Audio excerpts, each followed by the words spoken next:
The world lost a cinema legend recently named Val Kilmer. He died on April 1st at the age of 65. He was diagnosed with throat cancer in 2015 and underwent a tracheal operation that damaged his vocal cords, which made speaking rather difficult. He released a memoir in 2020 called I'm Your Huckleberry, which detailed his health struggles. Film critic Roger Ebert called Kilmer the most unsung leading man of his generation. And for my generation, growing up on Top Gun, he will always be Iceman. I was such a big fan of that movie that I bought the Top Gun video game for Nintendo, and part of my childhood dreams of grandeur involved piloting the F-14 Tomcat. Kilmer was the youngest person to be accepted to the prestigious Juilliard School at that time. He was really a stage actor who made his foray into film with a breakout role in the comedic spy movie Top Secret, in which he sang all the songs in the film. He then went on to star in the 1985 film Real Genius, and then of course came Top Gun, playing Tom Iceman Kazansky. Here's an iconic clip from his role.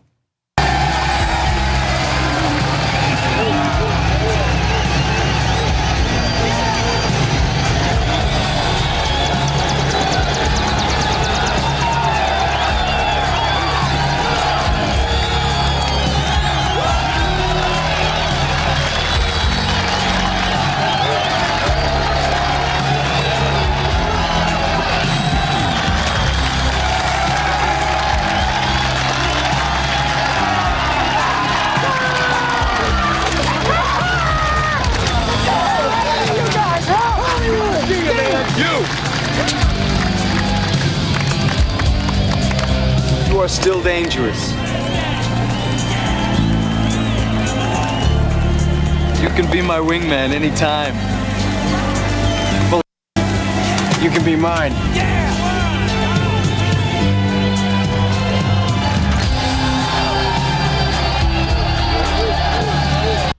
Kilmer went on to play Mad Mardigan in Willow and star in Billy the Kid. When Oliver Stone directed him as Jim Morrison in the film The Doors, Kilmer expressed concern because he didn't want to promote substance abuse, seeing Morrison as a guy who picked the wrong heroes.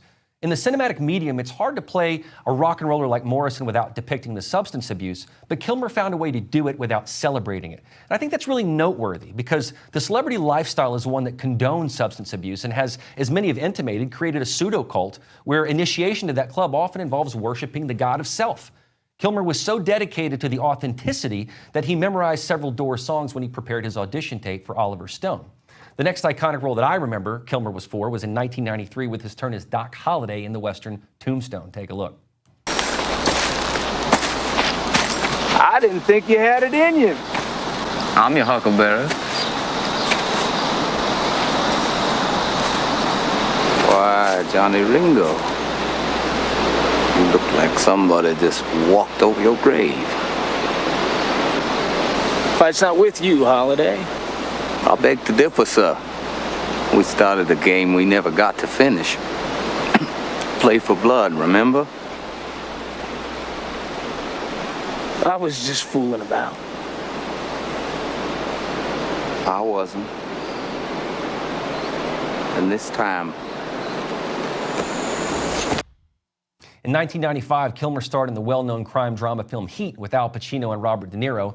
Kilmer's portrayal of Doc Holliday in Tombstone caught the attention of Joel Schumacher, who cast him as the new Batman after Michael Keaton relinquished the role. In 1996, Kilmer stepped down from the role, stating that the film had started to favor the villains.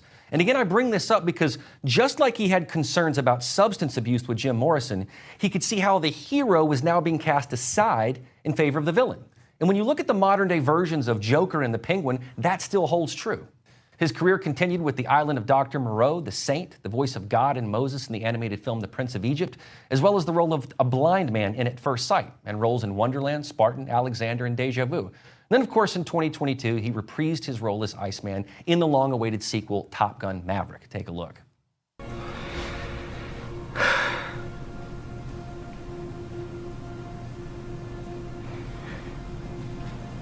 I know.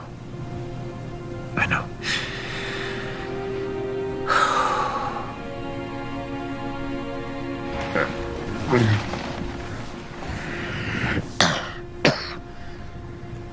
The Navy needs Maverick. The kid needs Maverick. That's why I fought for you. That's why you're still here.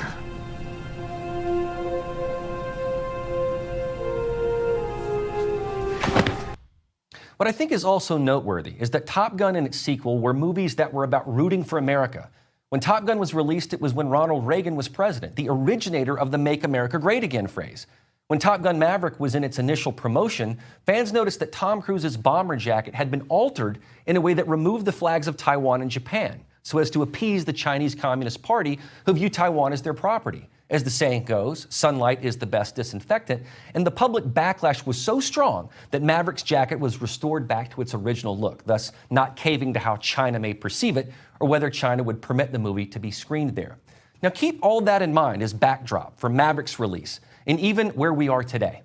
The original spirit of a great America was exemplified in Top Gun in the 80s. So much so that fans revolted when they saw that a jacket might not be so pro-America anymore.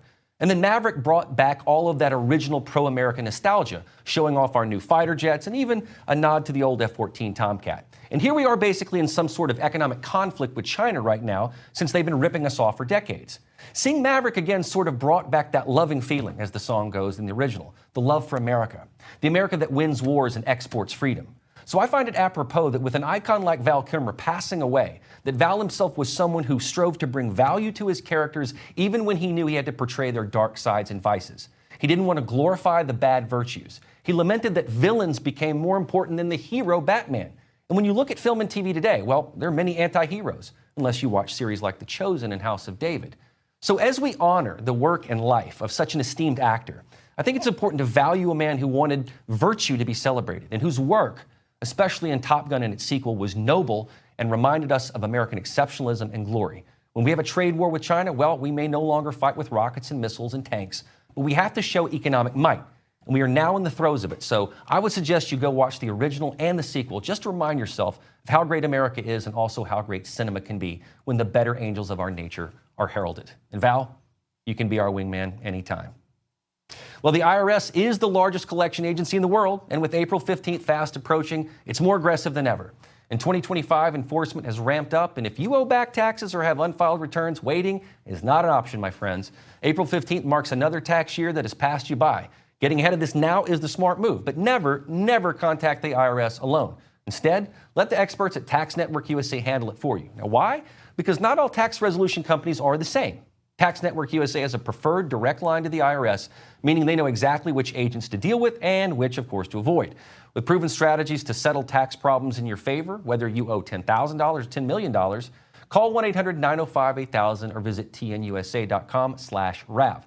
April 15th is just around the corner. Act now before the IRS acts first. So stick around. We've got more ABL coming up after the break.